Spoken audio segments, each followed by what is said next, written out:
안녕하세요. 반갑습니다. 공인중개사 시험 대비해서 2차 하고 있는데요. 이번 5월, 6월 과정은 3, 4월 달이 제일 힘들었을 거예요. 가장 힘든 시기고요. 3, 4월 달에 처음 하시니까. 5월, 6월은 이제 어느 정도 여러분들이 용어가 한 번 정도 들어보셨잖아요. 한 번 정도 들어봤기 때문에 한 번 정도 더 하게 되면 이제 기본기가 좀 이제 자리 잡는 시기입니다. 이 시기를 이제 버티셔야 이제 7, 8월 달에 이제 점수가 치고 가는데, 이때쯤 해서 이제 주의할 게, 저희가 좀 빨리 한다겠죠? 제가 빨리 하는 편인데, 좀 한국어에서 좀 빨리 하는 것 같아요. 제가 지금까지 경험해 보니까 여러분들은 한번 했기 때문에 기초 과정이 끝나면 바로 기출문제 해야 돼요. 오늘 기출문제가 있는데, 기출문제 집이 1차, 2차 두 권인데요.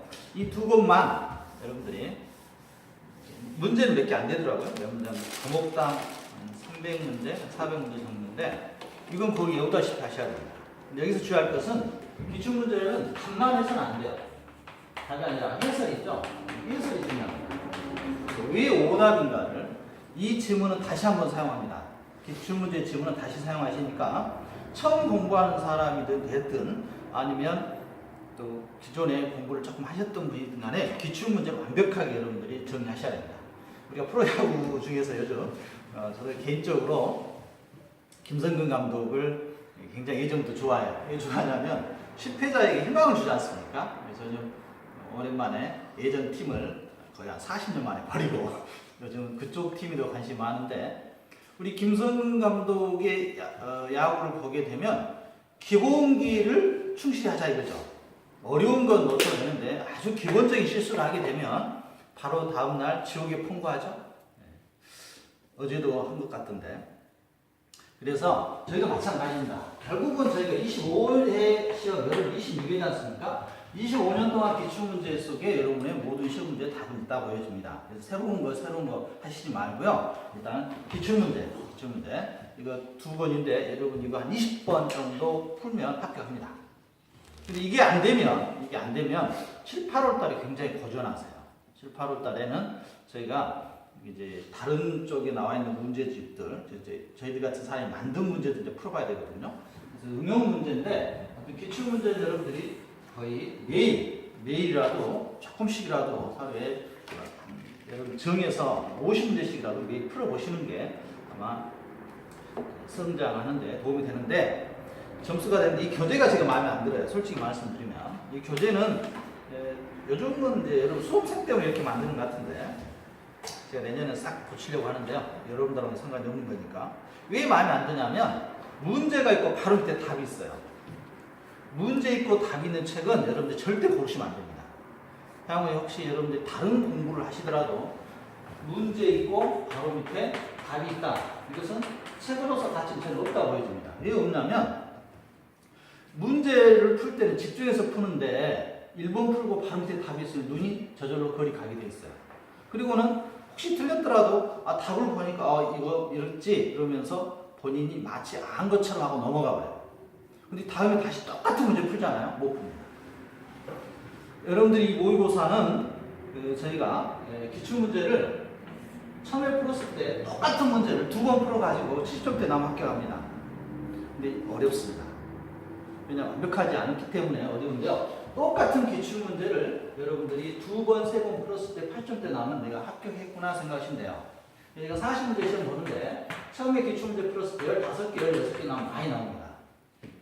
물론 그 내용으로 공부를 하고 있지만 실제 문제 푸는 것과는 또 달라요. 두 번째 풀었을 때 한 30개 정도, 세 번째 풀었을 때 한 34개에서 이 정도 나오면 합격합니다.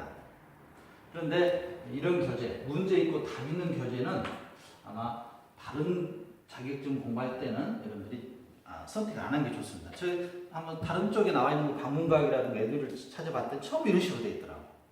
그래서 여러분 도움을 이것은 그냥 여러분들이 소설책 읽듯이 그냥 문제하고 답하고 체크하고 나머지 지금 꼼꼼히 읽어보는, 이건 소설책 있다 생각하시면 되겠습니다. 소설책. 문제집으로서 가치는 없어요. 제가 봤을 때. 그래서 그냥 저희가 나눠드린 이 기출문제집은 어쩔 수 없습니다. 지금 이렇게 돼 있으니까 그냥 소설책 읽듯이 그냥 쭉쭉 쭉 읽어보시기 바랍니다. 특히 본인이 부족하다는 과목들은 매일 이렇게 하셔야 될 겁니다. 그 다음 저희가 이제 7월, 8월 달에는 문제풀이 과정인데, 이때는 아마 여러분들 지금 하고 있는 나쁘진 않거든요. 책이. 얘도 랜드스쿨에 나온 책이 나쁘지 않는데, 만약 이 문제풀이 과정에서 만약에 이때 교재가 5월달 정도에 나올 걸 예상을 하는데, 제가 한번 검토해서 이때도 만약에 문제집이 문제 있고 답이 있다, 그러면 제가 선택하지 않을까 생각을 합니다. 점수가 올라가지 않습니다. 그냥 다른 쪽에서 혹시라도 이렇게 있다면은 선택을 하겠는데, 그렇지 않다면은 과연 문제풀이 과정을 해야 되느냐 의문시 됩니다. 차라리 이때 그냥 여러분들이라면 지금 새로 오신 분이 없으니까 그냥 장판지 문제로 바로 갈까 이렇게 생각도 해요. 장판지 문제를 차라리 여러분들 2회전 하고 또 한 번 하게 된다면 장판지 문제를 2번씩, 그래서 1, 2차 우리 랜드스쿨 거 하나 하고 메디올 걸 한다든가 방문학체 이렇게 해서 한 20회, 과목당 20회거든요. 그러면 800문제 푸는 거거든요. 그럼 충분히 합격 점수 나올 거라 예상합니다. 그래서 만약에 문제풀이가 문제 다 보통 한 500문제에서 600문제 구성되어 있거든요. 이게 문제 답 있다 하면은 제가 선택하지 않을까 합니다. 그래서 이때는 장판지 문제로 바로 갈 테니까, 그럼 여러분들은 7월 달은 장판지, 그 다음에 9월, 10월은 장판지, 지겹게 시험 기계가 되면 합격하지 않겠냐 싶습니다. 그래서 오늘은 여러분들이 저희 그 차인데요. 청소를 하고 열심히 해놨는데 안 가주셨기 때문에 오늘은 기출문제 특강으로 우리 부동산학 개론 4시간 동안 줄기차게 풀어보도록 하겠습니다. 즐거우시죠? 어느 정도 했는지 한번 보겠습니다. 될 수 있으면 답을 가려주시고요. 답을 가려주시고 한번 풀어보는데, 부동산학 개론 문제가 많지가 않아요. 문제가 많지 않습니다. 아무튼 이거 매일 풀어보셔야 됩니다. 7페이지입니다. 7페이지 보시면 부동산학 개론 출제 경향 분석해가지고 총론이 있고 강론이 있고 이제 감정평가론인데요. 이제 총론은 여러분들이 한번 공부를 해보셔서 아셨겠지만 문제는 한 3문제 정도 구성하는데, 총론이다 보니까 이 부동산학 개론에 관련된 전반적인 내용들이 언급되어 있죠. 전반적인 내용들이 언급되어 있습니다. 그래서 시험 문제는 3문제지만 실제로는 연관성은 3문제가 더 되죠. 더 될 겁니다.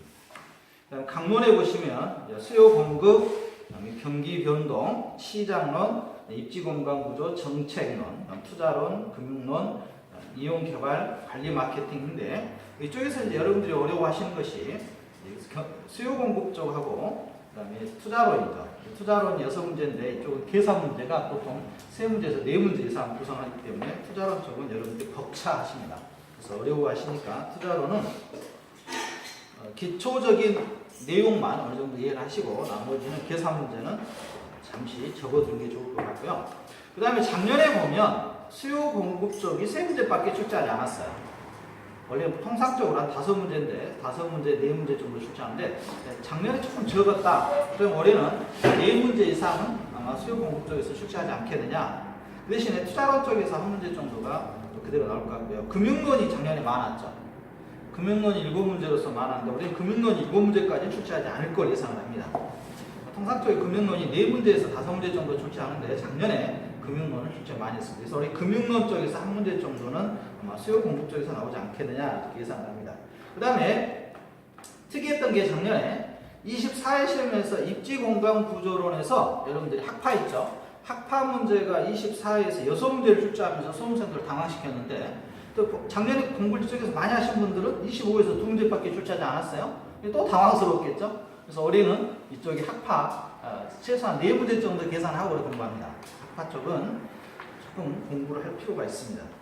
작년에 입지공간론 쪽에서 2문제는 계산 문제 출제했기 때문에 학파 열심히 외우신 분들은 오히려 손해였는데 저기고요.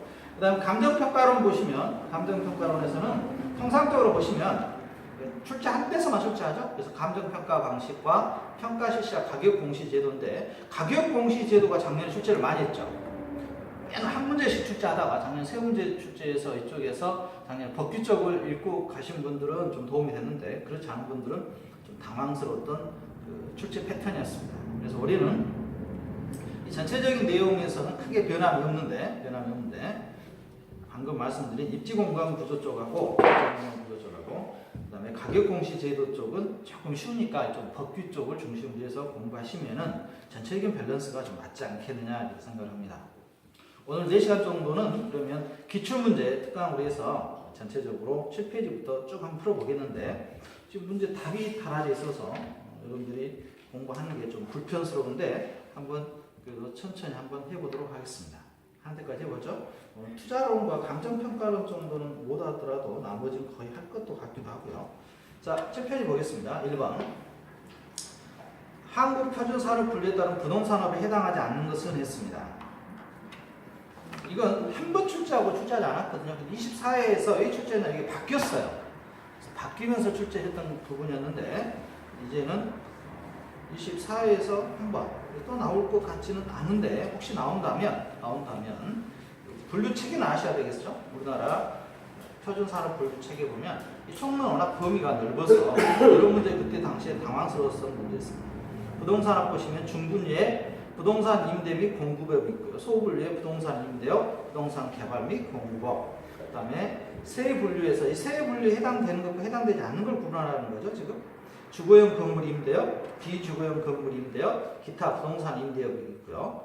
부동산 개발 및 공급업에는 주거용 건물 개발 및 공급업, 비주거용 건물 개발 및 공급업, 서비스업에서 부동산 관리업에는 기타 부동산 개발 및 공급업, 주거용 부동산 관리업, 비주거용 부동산 관리업, 부동산 자문 및 중개업, 감정평가업 등이 있는데 1번 문제 보시면 한국표준산업분류에 따른 부동산업에 해당하지 않는 것은 했습니다.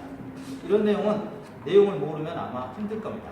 절대적으로 저는 힘들었던 문제다 생각합니다. 왜 그러냐면 답은 2번인데요. 부동산 투자 및 금융업이 왜 답인데 왜 이게 어려웠냐면 이걸 답으로 아마 체크하시는 수험생은 없었을 걸 예상을 해요. 왜냐면 우리 부동산학 개론회가 투자론이 있고 또 금융업이 별도로 있거든요. 정책론이.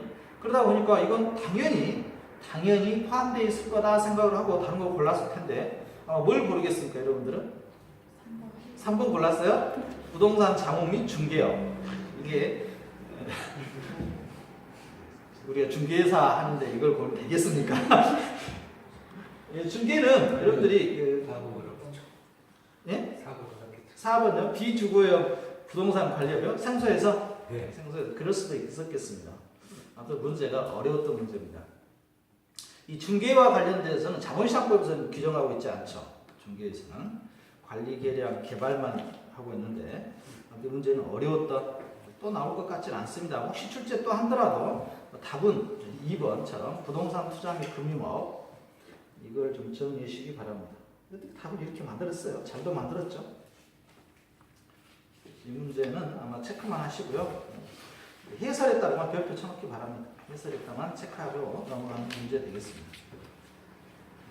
자, 2번 문제는 부동산 활동에 관한 설명을 모든 것은 했습니다. 이 문제는 전반적인 이해가 필요했던 문제고요. 아마 이 문제와 관련돼서는 전체적으로는 매번 출제되는 이런 형태는 아니겠지만 여기에 관련된 지문들은 매번 출제가 되고 있습니다. 출제를 하라고 되어 있는데요. 매번 출제가 되어 있습니다. 응용해서 출제하고 있으니까 여러분들이 정리하면 되겠습니다. 부동산 활동에 관한 설명을 모든 것은 했습니다. 한번 골라보시겠습니까?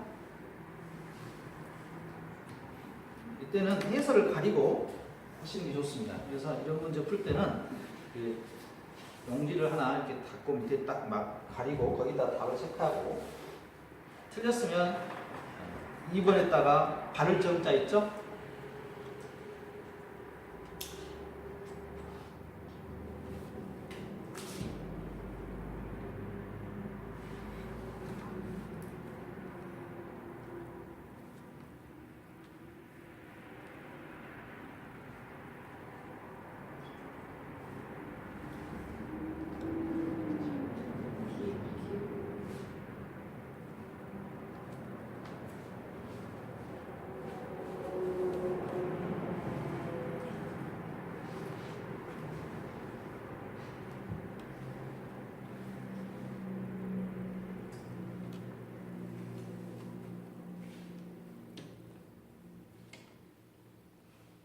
풀어보셨습니까?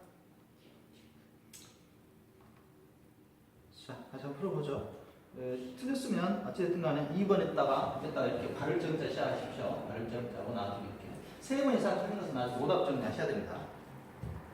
부동산 활동에 관한 설명으로 옳은 것은 이렇습니다. 맞는 시험 문제는 옳은 것과 틀린 것 골라라는데 이렇게 골라라 하는 것은 지금 2번 문제가요 좀 더 어렵게 나온다면 밑에 보면 답이 기억력 뭐 이런 식으로 되어 있는데요. 일단 2개, 3개, 4개 이렇게 나와요. 아마 이렇게 나올 겁니다. 이렇게 나오면 어렵습니다. 이런 문제 풀 때는 이런 문제 좀 어렵다 생각하시면 이런 문제는 시험장에서는 숙달을 하시는데 앞으로 계속 숙달을 하겠습니다만 만약 숙달이 안 되면 이런 문제는 일단 제끼고 다른 문제 풀어보시는 게 좋습니다. 몇 개인지 본다면 만약 실제 출제 있다면 아마 이렇게 쓰겠죠. 1번에 1개, 2번에 2개, 3번에 3개, 4개, 5개 아마 이렇게 했을 겁니다. 자, 1번 기억권 보시면 공중지표 지하를 포함하는 3차원 공간을 대상으로 전개한다. 맞습니까? 부동산 활동? 네. 3차원 활동이죠. 여기서 중요한 것은 이 3차원 공간에서 공중이 중요하죠. 공중권과 관련된 것은 여러분 시험에서 4번 출제하고 있죠. 공중권과 관련된 것 중에 가장 대표적인 게 뭐가 있습니까? 네? 네? TDR이요? 공중권과 관련된 가장 대표적인 거. 공중권. 네? 그래서 영종률 리센트를 그랬었죠. 영종률 리센트. 네. 개발권 양도제도 말씀하시고 싶었었죠? 어쨌든 같아요. 그래서 공중권과 관련돼서는 시험에 매번 출제가 되고 있으니까 잘 정리하시고요.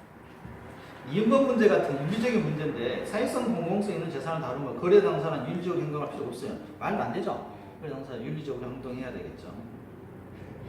참 이번에 지난주에 전화가 왔어요. 광주에 계신 분한테. 그래서 잠깐 올라가서 뵙기가 있어서 만나뵀더니 공인중개사 하신 분인데 윤리적인 문제가 나와서 그러는데요. 분양권 있죠. 분양권 아시잖아요. 근데 분양권이 미등기예요. 사회적 비례제도한테 먼저 주는 거 있죠. 장애인이셨던 것 같은데 그분한테 이분이 앞서 이제 광주가 지금 분양시장이 조금 들떠 있어요. 들떠 있는 이유가 유니브 시장이 돼야 하면서 재개발하면서 그쪽에 있는 지역 인구도 좀 빨리 나왔거든요. 그러니까 이제 2, 3년 살아야 되니까 딴 데서 약간 들떠 있는 상황이고 지금 전국적으로도 지금 분양시장이 조금 떠 있지 않습니까? 그래서 이분이 이제 이 분양권을 가지고 아직 호수가 없어요. 특정 호수가 없는데 그냥 분양권이야. 그냥 딱지만 가지고 이걸 제가 만났던 그쪽 공인중개사 쪽에 파신 거예요. 판 게 아니라 이 사람이 이런 것이 있다는 물건을 알고 비공인중개사입니다. 이 사람이 얼마에 팔았냐면 2,200. 딱지가 이렇게 비싼지 몰랐습니다. 2,200. 근데 이 사람이 얼마에 샀느냐? 2,300. 중간에서 이분은 100만 원 이렇게 수수료 하신 거죠.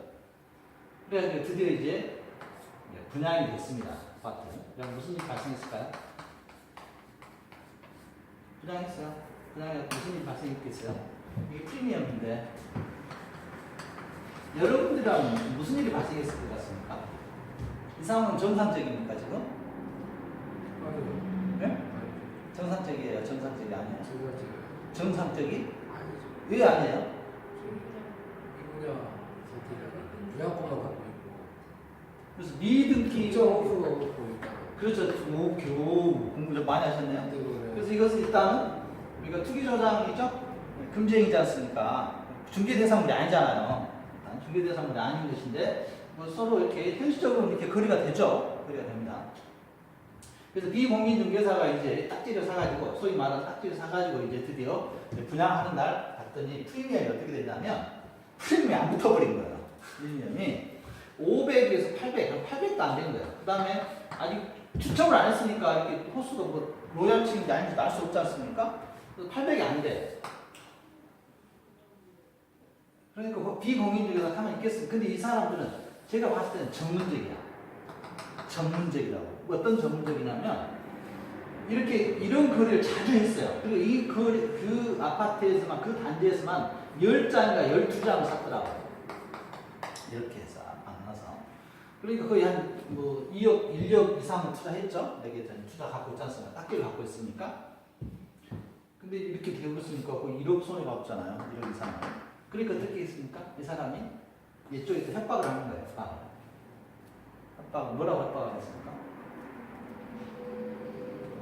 너희들이 다시 그렇죠. 뱉어내라.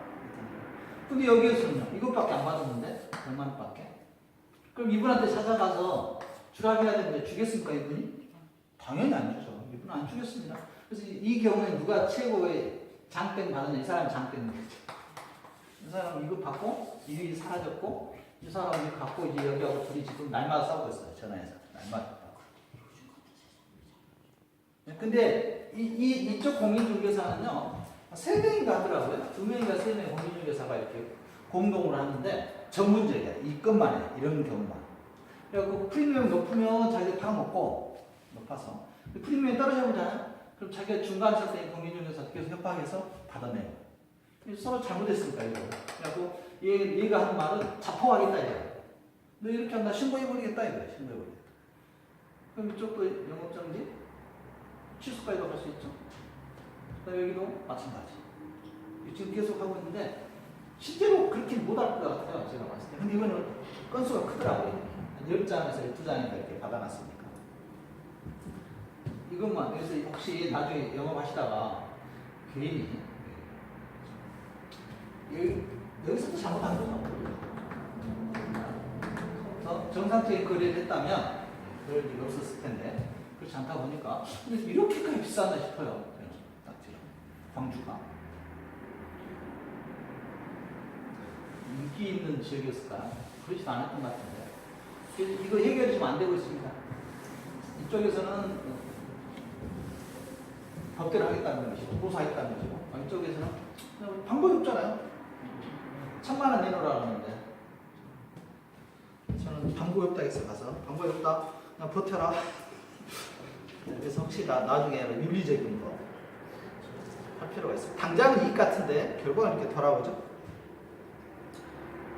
디귿번 보시면 일반적으로 일반 소비 상품을 대상으로 하는 활동과는 달리 장기적 배려에서 결정되고 실행된다. 이 장기적 맞습니까? 네. 부동산은 한번 다른 용도로 사용되면 다시 복원하기가 힘드니까 장기적으로 해야 된다겠죠. 그러니까 1번 부동산 활동의 주체가 인간이라는 점에서 대물 활동이 아니라 대인 활동이라 할 수 있으며 차기화된 일용 활동이므로 기술성보다는 과학성이 강조되어야 된다.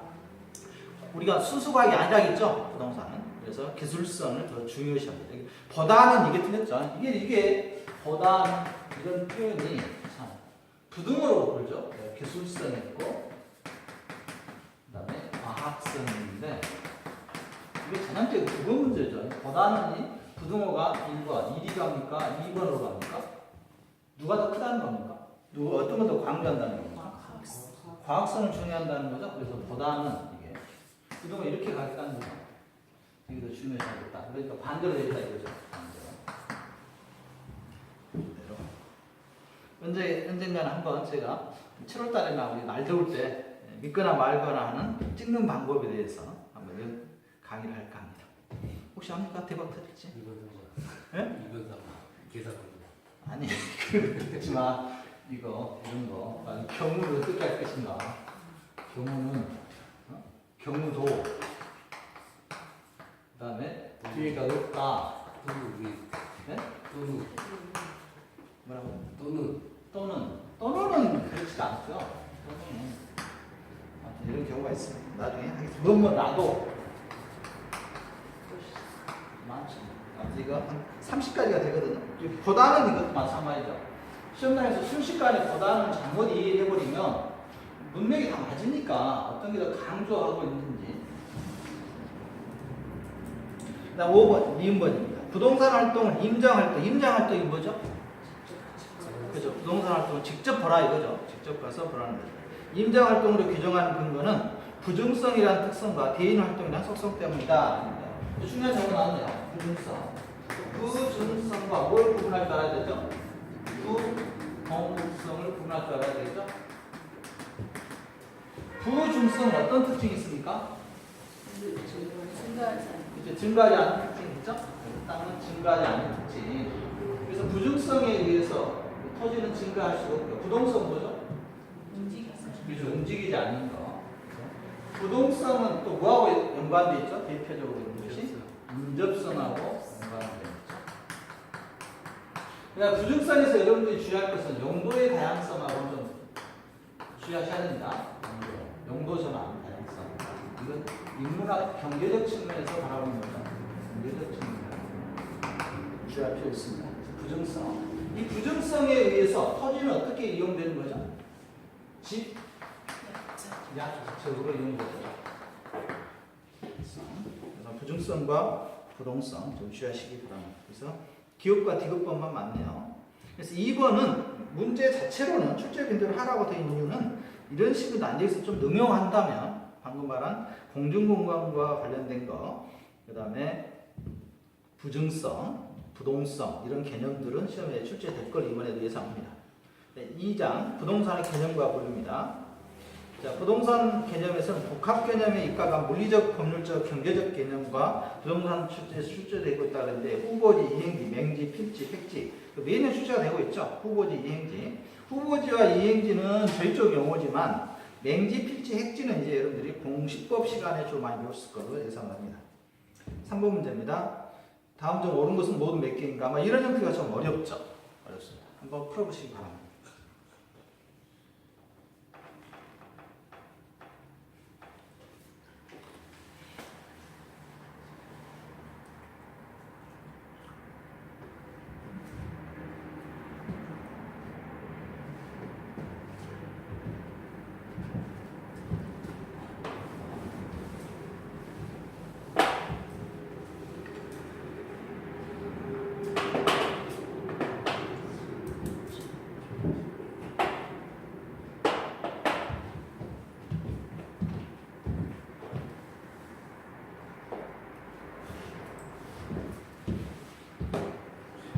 풀어볼까요? 토지를 쉬게 하는 거 있죠? 쉬게 하는 거 뭐죠? 휴안지라겠죠? 휴안지는 정상적인 여러분들이 우리가 해거리 한다겠죠? 해거리를 땅이 있으면 해거리의 대표니까 옥수수하고 고추 같아요. 그래서 여기서 옥수수하고 다음에는 여기서 안 하고 이쪽에서 시내비고 이런 것을 우리가 휴안지라고 했습니다. 휴안지. 공지는 그럼 뭘까? 공지. 건축하고 나는. 그렇죠. 건축하고 땅이 있으면 건축하고 나서 남은 우리가 공지라고 했죠. 공지는 지력 회복을 위해 정상적으로 시기한 토지 말한다. 정상적으로 시기한 토지는 휴안지라고 해요. 맹지가 뭐예요? 맹지가 많이 나왔죠. 맹지 뭐가 없는 거야? 저 어떻게 도로가 없을 수가 있을까요? 도로가 없는 땅 막혀있는 도로가 없는 겁니다. 그래서 여러분들이 맹지 때문에 민법에서 뭐가 나온 거예요? 지역권이 나오는 거죠. 지역권. 그다음 획지입니다. 획지는 하나의 지분을 가진 토지 등기 단위를 말한다. 그런데 획지하고 뭐가 많이 헷갈리죠? 필지하고 헷갈리죠? 획지하고 필지. 어떤 게 등록 단위죠? 필지가 등록 단위죠. 그래서 필법이라고 외운다겠죠? 필법, 법에서 나오는 등록 단위가 있습니다. 획지는 우리가 인위적으로 분할은 같은 비싼 돈끼리 나누는 것이고요. 다음 리을번입니다. 자, 후보 하면 뭐가 나와야 된다겠죠? 후보 전환이라겠죠? 후보 전환. 그래서 맞나요?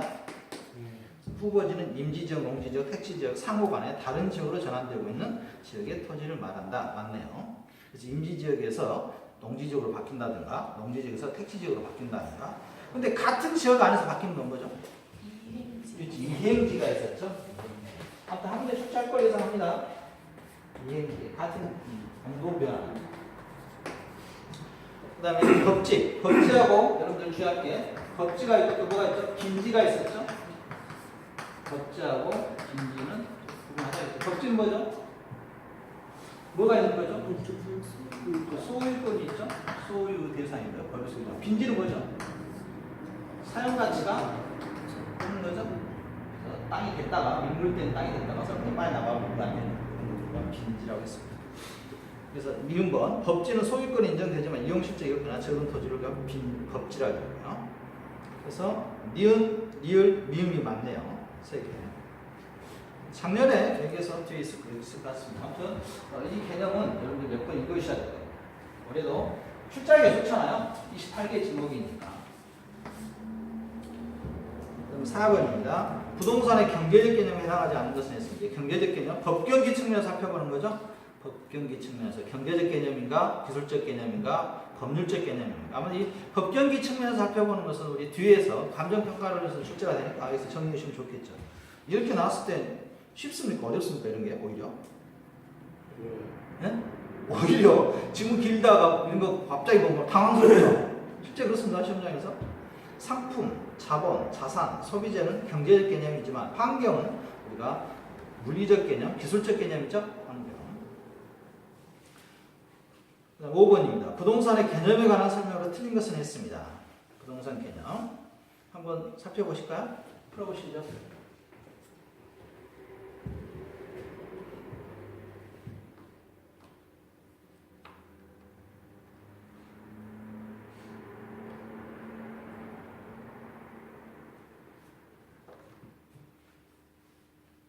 어렵지는 않았네요, 문제가.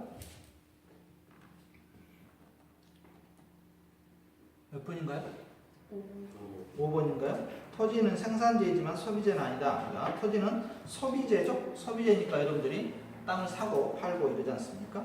여기서 이제 작년에 시험 문제에서는 2번 질문을 가지고 시험 문제 만들었죠. 작년 시험에서. 조선의 토지는 부동산은 토지 및 정착물이다 그런데요. 작년 시험에서 정착물 해당되는 것과 해당되지 않는 거 우리가 작년에 응용해서 시험 문제 출제했습니다. 준부동산은 공시방법을 갖춰야 된다 했죠. 10번인데 부동산을 포함된다 했고요. 6번 보겠습니다. 6번도 방금 살펴봤던 이런 28개 지목과 관련된 이런 용어들이 관련된 문제 22개 매번 출제가 되고 있으니까 정리하시면 되겠습니다. 같이 한번 쭉 보죠. 토지에 건물이나 그 밖에 정착물이 없고 지상권 등 토지의 사용 수익을 제한하는 사법상의 권리가 설정되지 않는 아무것도 없는 거네요. 뭐죠? 나지라고 했죠? 나지. 아무것도 없는 거. 그러니까 이 나지와 관련돼서 이제 매번 출제되는 것이 나지와 관련돼서 건물이 있습니다. 건부 감가를 할 것인지, 건부 증가를 할 것인지.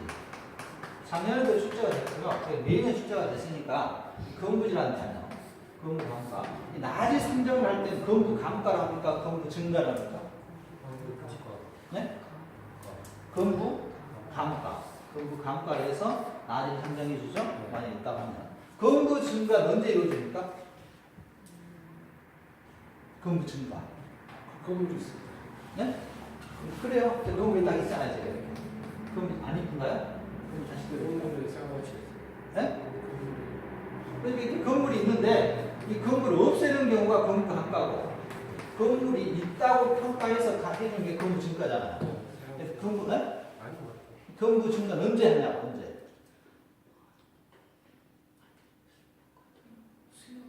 네? 그렇죠. 수용.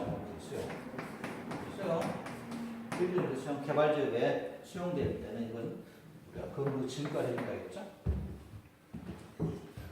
정리되고요. 그래서 사법상의 권리가 설정되지 않는 토지를 나지라고 하고요. 주거 상업용 공업용지 등의 용도로 이용되고 있거나 이용 목적 조성된 토지네요. 이 조성된 토지 뭐라고 하죠? 택지라고 하죠. 택지 개발 사업이라고 하잖아요. 조성된 택지 개발 사업. 용도 지역 상호 간에 다른 지역으로 전환돼요. 용도 지역에서 서로 바꾸고 있네.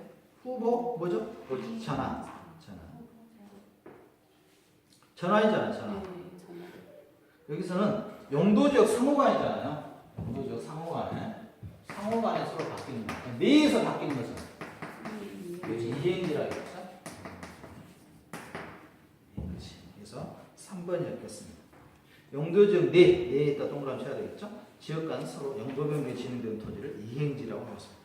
후보 전환 이행지 문제는 올해 출제될 예상이 있어요. 7번도 같은 문제입니다. 21에 22에 전부 같은 문제잖아요. 알고 보면. 그래서 같은 문제가 출제되고 있죠. 저기 앞에서 3번. 24회, 21회, 22회, 23회 전부 같은 문제잖아요. 같은 문제니까 7번 문제 한번 풀어봅니다. 7번 문제. 7번 문제 다른 표가 더 같네요. 앞에 있었던 것 같으니까 한번 살펴볼까요? 기억과 나지름 필지 중 건축물을 제하고 남은 부분, 아까 남은 부분은 있었는데 여기는 공지, 남은 부분 빌공, 그래서 공지, 땅이 남았다 이거죠? 공지고요. 니은번 부지는 일정한 용도로 제공되고 있는 바닥 토지를 말하며 하천, 도로 등의 바닥 토지의 상대는 포괄적 용어다. 부지 맞습니까? 부지,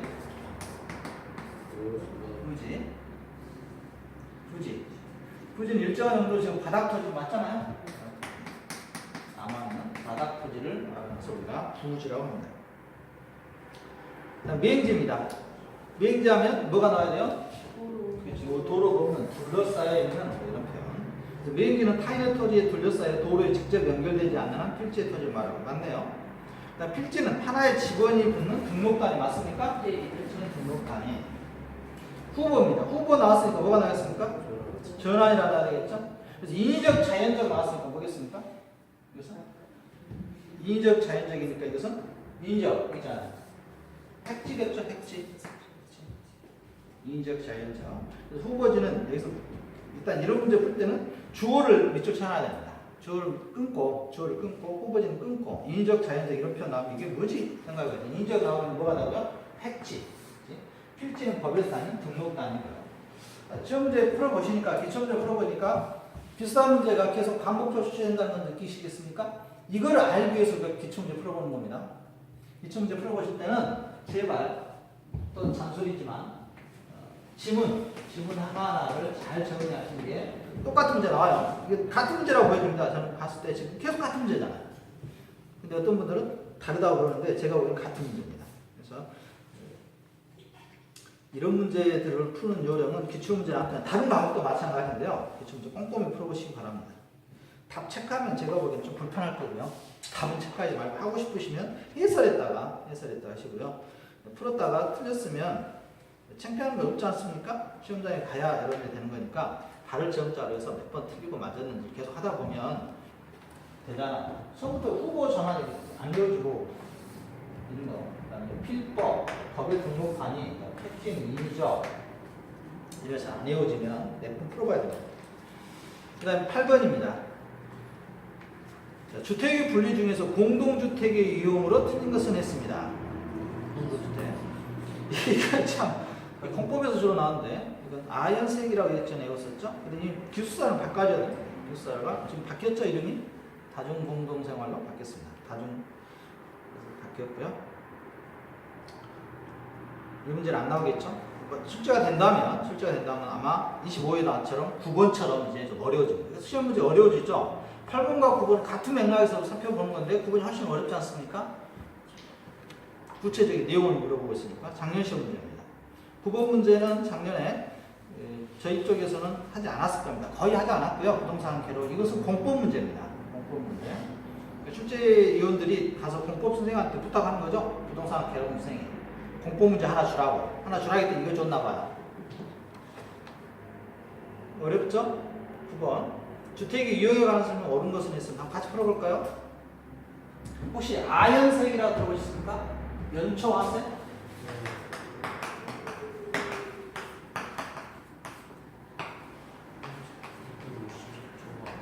그래서 연립주택은 660제곱미터를 초과. 그 다음에 세는 다세주택은 660제곱미터를 이하죠. 그래서 연립주택 나왔으니까 일개동의 바닥 면적 합계가 660m 뭐라고 나와야 되겠죠?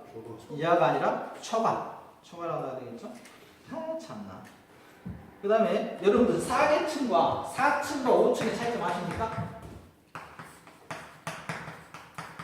공법에서 그랬었는데 4층, 5층. 그렇죠. 아파트는 몇 층? 5층 이상. 그래서 5층 이상이 되면 뭐가 있어야 되죠? 그렇죠. 엘리베이터가 있어야 됩니다. 이게 차이가 있죠? 근데 우리가 일반적으로 단지에 저층 아파트가 고층과 저층 아파트 같이 있을 때 그냥 저층 아파트라고 하면서 엘리베이터가 없잖아요. 5층 이하가요? 매칭 한번 봐보세요. 옛날에 만들어진 건 어쩔 수 없는데 이게 언제 나온 가 모르겠습니다. 법이 언제 개정된지 모르겠는데 지금 이렇게 돼 있습니다. 지금 저층 아파트 의미도 있나요 지금? 5층 그래서 이렇게 건물 지실 때요. 이런 건물 지실 때 상가 건물 지실 때 5층을 짓느냐 안 짓느냐는 엘리베이터 때문에 돼요. 4층을 지시는 분들 되게 많죠. 근데 이제 층수 4자를 안 쓰니까 5라고 해놓고 그럼 5층 아닙니다. 그거 4층입니다. 그 다음에 2번 다가구 주택은 주택으로 쓰는 층수가 3개층 이하이면 이개동의 바닥 면적이 330제곱미터인 공동주택이라고 그랬대요. 다가구 주택도 우리가 660m 이하입니다. 660m. 그 다음에 3번 다세주택으로 쓰는 한개동의 바닥 면적 합계가 330m 이하이고 층수가 5개층이 아니라 몇 층이라고요? 4개층. 그 다음에 4번 다중주택은 학생 또는 직장 등 다수인 장기간 거주할 수 있는 구조로서 독립된 주거 형태가 아니면 연면적이 330제곱평방미터 이하 층수가 3층 이하인 주택이다 그랬는데요. 이게 맞답니다. 이게 바뀌었죠? 작년에 이게 공법에서 이게 바뀌어가지고 출제한 것 같아요. 이런 문제는 저도 방법이 없습니다. 그 다음에 5번 도시형 생활주택은 350세대가 아니라 300세대라고 되어 있죠. 그래서 9번에 따라 체크만 해주시고요. 그냥 정답하고 맞춰서 여러분 해주시기 바랍니다. 이거 공법 문제니까 뭐 올해 또 공법에 출제할 수도 있겠죠? 그래서 그랬습니다. 그래서 그냥 외우셔야 돼요. 방법이 없습니다. 공법 여기까지 하셨죠? 대답이 없네? 여기까지 하셨을 거라면 남들이 외우셔야 됩니다. 특히 도시형 생활주택 이게 작년에 이명박 정부에서 예전에 강조했던 거거든요. 지금 이제 또 뭐가 있죠? 우리 박근혜 정부에서 하고 있는 것이 오늘 연말에 한번 정해 보겠습니다. 나중에. 그래서 이건 정책적인 문제니까 조금 어려웠던 것 같습니다. 그래서 1, 2번은 연초하세 정도만 외워놨으면 그걸 풀 수가 있었는데 5번이 300세대인지 350세대인지 또 330세대인지 좀 헷갈릴 숫자가 많이 나서 9번 문제는 작년에 좀 까다롭다. 그래서 공법적으로 공부하셨던 분은 풀어냈을 거고요. 개론만 해가지고 좀 힘들었던 문제였습니다. 한도가 하예요. 네, 한 번 나왔으니까요, 지금까지. 그 다음에 10번입니다. 10번. 이것은 여러분들이 풀어줘야 돼요. 이런 문제는. 건부지와 나지의 특성에 관한 설명 틀린 것을 냈습니다. 풀어보시기 바랍니다.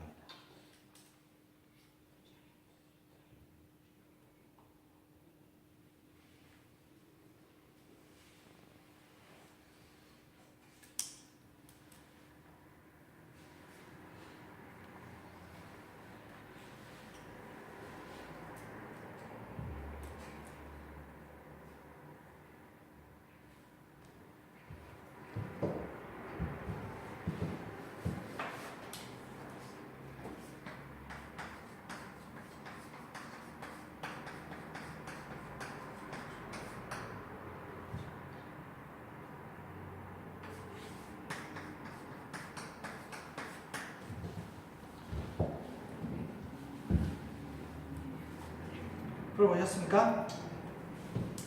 건부지와 나지입니다. 똑같은 문제죠? 작년에 문제 보니까 이제 두 개 응용해 놨죠? 아까 어디 있었어? 건부지? 여기 있네. 건부지. 이 건부지하고 두 개 나지하고 나지. 이 두 개를 이제 섞어서 종합적인 문제를 이제 만들어냈네요. 작년에 보니까.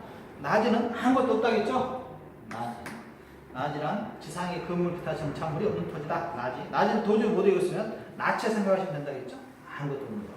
2번 나지는 지상권 등 토지의 사용 수익을 제한하는 사법상 권리가 없다겠죠? 사법상. 시험지에서 공법상이라도 다 해놓겠죠? 컨치스럽게. 사법상의 권리가 설정되지 않는 토지고요. 3번 건부지 가격은 건부 감가의 나지 가격보다 높게 평가한다. 건부 감가는 높게 평가하는 겁니까? 낮게 평가하는 겁니까? 낮게 평가하는 거죠? 낮게. 그래서 나지보다 낮게. 건부 증가는 그렇죠. 높게 평가해줘야 되겠죠? 건부가 인정해 주는 거니까. 시험 문제풀이 요령입니다. 첫 번째 숫자 방법이 없습니다. 방법이 없으니까 외우셔야 돼요. 두 번째 반대되는 경우 방금 했던 낮게 또는 높게 증가 감소 이런 거. 이런 문장이 나왔을 때는 일단은 여러분들이 고민해 보셔야 됩니다. 출제하기 좋잖아요. 하나는 할 텐데요. 반대된 경우. 그다음 여러분 우리 쪽엔 잘 없는데 사전 뭐 이런 게 있죠. 그다음에 사후 이런 반대되는 개념이 문장 안에 있을 때는 체크를 해놔야 돼요. 반드시 해주셔야 됩니다. 어차피 반대되는 말이 찾은 거니까.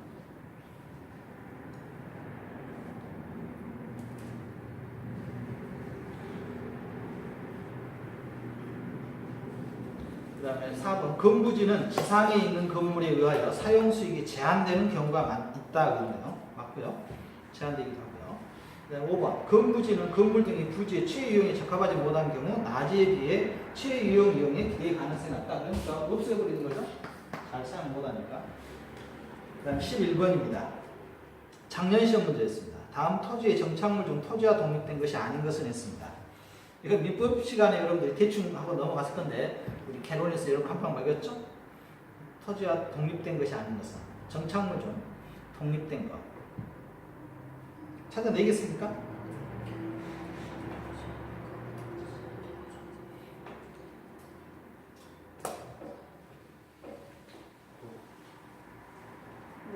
네? 국어가 뭡니까? 국어 내기 개념이죠 지금. 이 개념을 잘 알고 있나 이거? 국어가 뭐예요? 인위적으로 그렇죠. 인위적으로 만든 또랑이죠? 또랑. 전라사투리로 또랑. 이게 뭐예요? 국어라고 했습니다. 저거 또랑에서 인위적으로 만든 거.